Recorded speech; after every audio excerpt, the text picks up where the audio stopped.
Sunlight से यानी सूरज की रोशनी से प्राप्त होता है। फिर भी इंडिया में करीब 70% लोग विटामिन डी की कमी से ग्रसित हैं। हमारे देश में सूरज की रोशनी की कोई दिक्कत नहीं है, ये हमें भरपूर मिलता है, लेकिन फिर भी लोग विटामिन डी की कमी से ग्रसित हैं। ऐसा हमारे बिजी लाइफ की वजह से हो रहा है। अब आप सोच रहे होंगे कि अगर विटामिन डी की कमी हो भी जाए तो दिक्कत क्या है। दरअसल दोस्तों, हमारे शरीर की हड्डियां ही हमारे शरीर को मजबूती प्रदान करती हैं और ये हड्डियां कैल्शियम से बनी होती हैं और हम जो भोजन करते हैं उसमें मौजूद कैल्शियम को आंतों में से अवशोषित करके हमारे हड्डियों तक पहुंचाने का काम करता है विटामिन डी। अगर हमारे शरीर में विटामिन डी कम है तो हम जो भोजन करते हैं उसमें से कैल्शियम अवशोषित नहीं हो पाएगा और हमारे खाए हुए भोजन में मौजूद कैल्शियम मल के रास्ते बाहर निकल जाएगा, यानी उसका फ़ायदा हमें नहीं मिल पाएगा। और दोस्तों, हमारे शरीर में ब्लड के फ्लो होने के लिए प्रतिदिन एक फिक्स अमाउंट में कैल्शियम हमारे ब्लड को चाहिए होता है और अगर आपके भोजन में अगर पर्याप्त मात्रा में कैल्शियम है और आपको विटामिन डी की कमी नहीं है, तब तो आराम से डेली भोजन से कैल्शियम अवशोषित होकर ब्लड को मिलता रहेगा। लेकिन अगर हमारे भोजन में कैल्शियम कम हुआ या विटामिन डी कम हुआ तो रोज़ हमें जितना कैल्शियम चाहिए उतना नहीं मिल पाएगा और नतीजा क्या होगा कि रोज़ हमारी हड्डियों में से उतना कैल्शियम निकल कर खून में मिलता रहेगा। कुछ टाइम के बाद आपकी हड्डियां कमज़ोर और बहुत कमज़ोर हो जाएंगी। अगर आपके शरीर में विटामिन डी की कमी होती है तो कुछ खास लक्षण नज़र आते हैं। वो हैं कि अगर आपके पीठ और हड्डियों में हर समय दर्द रहता है, मांसपेशियों में दर्द रहता है, तो यह विटामिन डी की कमी के कारण होता है। विटामिन डी की कमी होने से आपकी बोन डेंसिटी भी कम हो जाती है, जिससे हड्डियों में फ्रैक्चर होने की संभावना बहुत अधिक बढ़ जाती है। इसमें व्यक्ति को हड्डियों और मांसपेशियों में लगातार दर्द महसूस होने लगता है। महिलाओं में कमर दर्द की समस्या अक्सर सुनने को मिलती है। यह विटामिन डी की कमी से होता है। अगर आपके शरीर में विटामिन डी की कमी है तो आपकी इम्यूनिटी कमज़ोर हो जाती है, जिसके कारण आप हमेशा थकान महसूस करते हैं। अगर आप सही डाइट ले रहे हैं और रात में 7-8 घंटे की नींद लेने के बाद भी आपको थकान महसूस हो रही है तो यह विटामिन डी की कमी के कारण हो सकता है। अगर आपको कहीं चोट लग जाती है लेकिन उस चोट को ठीक होने में ज़रूरत से ज़्यादा समय लगता है तो ये भी शरीर में विटामिन डी की कमी के कारण हो सकता है। अगर आपको हर वक्त डिप्रेशन और एंजाइटी महसूस होती है और आपका मूड बात बात पर खराब हो जाता है तो यह विटामिन डी की कमी की वजह से हो सकता है। अगर आपके बाल बहुत ज़्यादा गिर रहे हैं तो यह विटामिन डी की कमी के कारण हो सकता है। इसकी कमी से आपको कैंसर होने का खतरा होना, ब्लड प्रेशर बढ़ना, शरीर में झुर्रियाँ पड़ना और डायबिटीज़ का होना हो सकता है।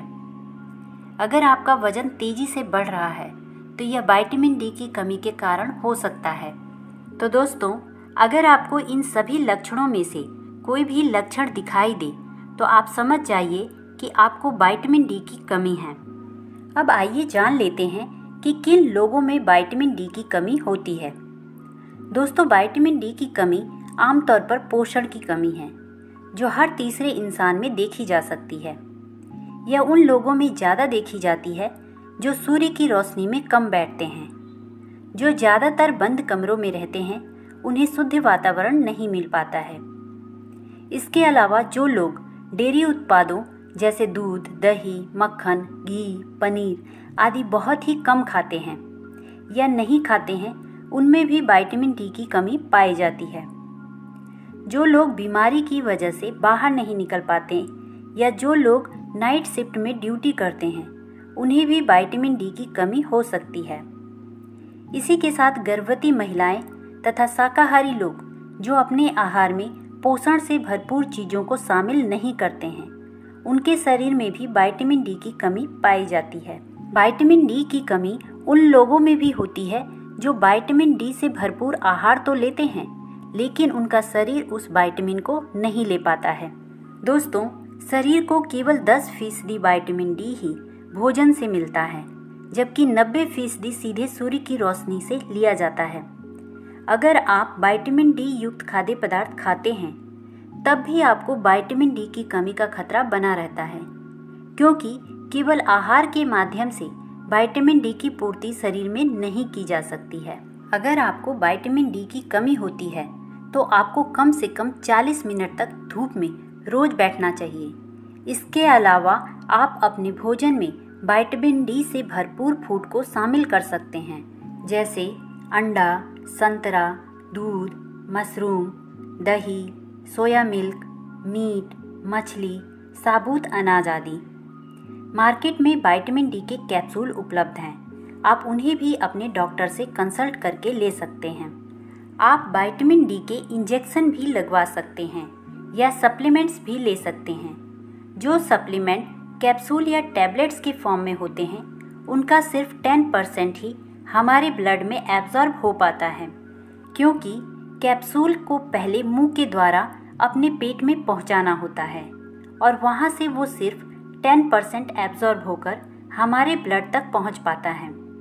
लेकिन आज मैं आपको जिस सप्लीमेंट के बारे में बताने जा रही हूँ, उसे हमें मुंह के द्वारा पेट में नहीं ले जाना होता है, बल्कि उसे हम जीभ के नीचे नसों पर स्प्रे करते हैं और वहाँ से वो डायरेक्ट हमारे नसों द्वारा हमारे ब्लड में एब्जॉर्ब हो जाता है। इस प्रकार वो 90% हमारी बॉडी में एब्जॉर्ब होता है। उस सप्लीमेंट का नाम है Vestige Prime Absorbit vitamin D sublingual spray. इसको लेना बहुत ही आसान होता है। इसका आपको दिन भर में एक बार स्प्रे लेना है। एक एडल्ट को per day 600 IU vitamin D चाहिए होता है। इसके एक बार स्प्रे से आपको 600 IU विटामिन डी मिल जाएगा। इसको लेने से 5 मिनट पहले और 10 मिनट बाद तक कुछ भी खाना पीना नहीं है। इसकी MRP 560 है। Distributor price